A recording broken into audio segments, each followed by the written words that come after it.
Hello, John from iconicrc. About a year ago we launched our YouTube channel, and around about then, on the 12th of May 2012, I videoed my Tamiya collection. Well, we're 1 year on. It's 12th of May 2013 and I've got them all out again, and it's killed me because they've all been upstairs, so I've had a good workout. A few additions, a few have gone from last year. If you look at last year's video compared to this one, I'm just going to do the same again. Talk very quickly about each one, maybe pause at a couple of special ones. Okay, here we go. That is a new built Super Sabre. That is a new built Hotshot. That one is a new built Super Shot, a new built Hotshot 2, a new built Opel Ascona. I love that. That's a new one. Look at that detailing. I didn't do that. The chap who did that, it must have taken him ages, and he's done an excellent job, and I love that car. New built Fox. New built Sonic Fighter. This one here started it all in 1986. That is my original Boomerang that I got when I was about 14. Love that car. If I had to sell the lot, I wouldn't sell this one. If I had to keep one, it'd be that one. This is a Boomerang that cost me 20 quid. Absolute pile of junk. So I spruced it up and turned it into an iconicrc Boomerang. Box art Boomerang there. Very good condition. Display striker. That is a new built Astute. That is a new built early Hornet. When I say early, I mean it's vintage. I know we've never re-released it, but you can tell it's an early because there's no resistor cover. So if you've got a vintage Hornet with no resistor cover, that's an early one, and rare, because they were available for a long time. So if you've got one like that, bingo. Same with this early Hotshot. These weren't available long. It's vintage. You can tell if you've got an early vintage. 3 holes in that bumper. They call it a soft bumper. That quickly got changed to that sort of bumper because it's too soft, and it used to absolutely smack these up. So that is an early, sometimes called a Mark 1 Hotshot with the 3 holes. Okay, just a quick comparison again. Right, okay, this is my Hotshot Runner. It's vintage, but not early vintage. We've got a very nice condition wild one there. That is pretty much new built. I'd say that's about 95% new built. A lovely Super Champ in excellent vintage condition. Over there we've got a Sand Rover that I restored. I'll walk round to the wingers. That's a new built winger, new body set that I assembled. I didn't go box art. I thought the black, sort of metallic black, would look pretty good. That's a white winger. That's a Boomerang that's got the big shots on the front. And here is a box art winger. Now remember that winger body set was available for the Boomerang. It wasn't a car in its own right, but I love these. Nice and rare of the wingers. That is my Runner Striker, Runner Wild One, Runner Fox, Runner Bigwig.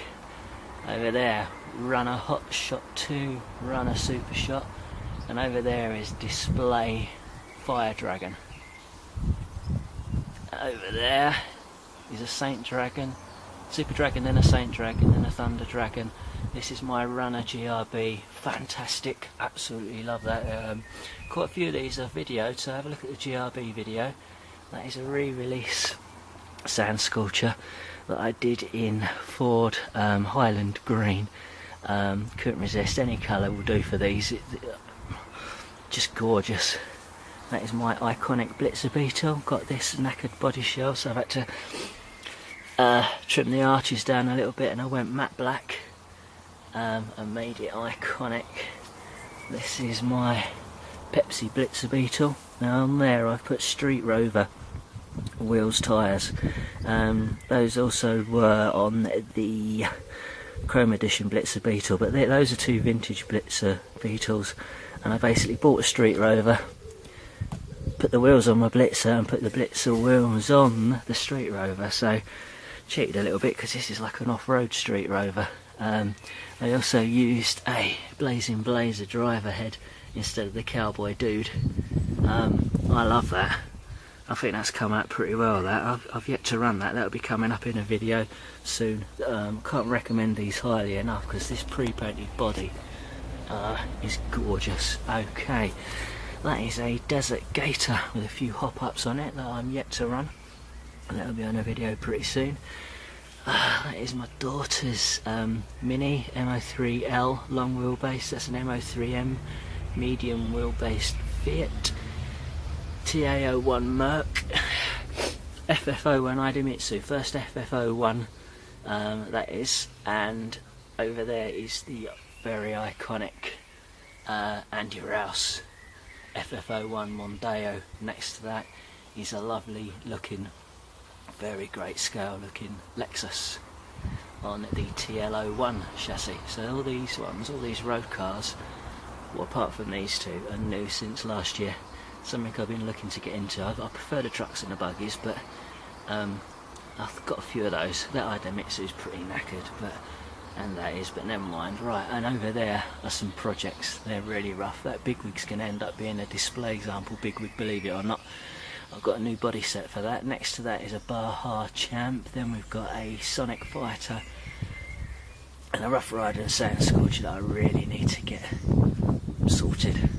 They've been sat waiting for a long time now. So yeah, they're my projects over there. Right, here we've got my display Monster Beetle, and this is a blue Blackfoot that I've done with the blue Bush Devil ORV chassis. Then we've got my Runner Monster Beetle, Runner Blackfoot in great condition. That's a Blackfoot project that I've got there. And along here, re-release Hornets. One of those has got a vintage Saint Dragon body shell on. So two of those are my daughter's. That Saint Dragon one is mine. I'm going to walk around. Oh. These two, DB01 Baldra, DB02 Leonis.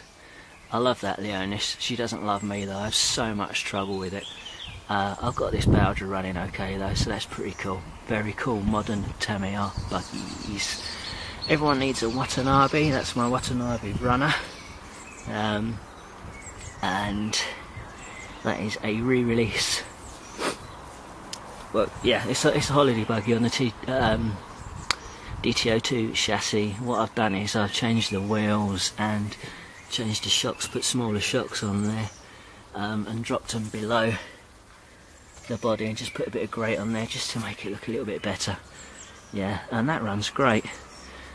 This one here, vintage lunchbox, just really quickly, you know if it's a vintage, well, you can be 90% sure it's a vintage if it's got the phone number on the back and not the website. So that is a vintage lunchbox. That's my daughter's Blackfoot Extreme.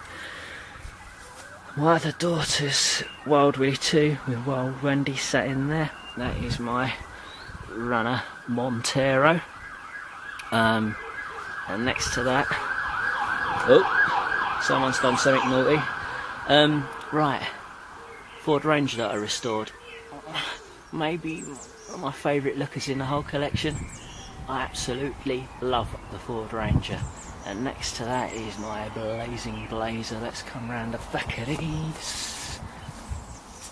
Look at that Blazer. That's another one I restored. Went down to Essex, that's where I'm originally from, to pick that up. Desperately wanted one. I was so glad when I got it. Right, squeeze through here. Bruiser Hilux that I need to strip down and redo. That's a new one since last year. So there's this Wild Willy. Look at that body shell. It's immaculate. Same chap who did that as Skona did this Wild Willy body shell, and I cut out the visor and put the visor on Willy using canopy glue. You don't see Willys with visors, but a proper vintage should have a visor on there. I think they used to just fall off, but my one stayed on okay. That is actually a Runner. I've got a Runner body shell for it, and that is the early version. You can see the round on that brace there. the circle. If that's sort of like a ovaled rectangle, you know, you've got a later vintage Wild Willie. This is a shorter wheelbase, early, rarer. Okay, so that's a Wild Willie. Last but not least are my daughter's re-release lunchboxes. Now you remember I said about checking on the back on the re-release. There's the website. Right, hope you've enjoyed me babbling on about that lot. I've enjoyed it. I love my Tamiyas. I'll do it all again next year. It's a backbreaker getting them all down. It has to be done, and we'll see how the collection has evolved in a year's time. Thanks for watching. Cheers.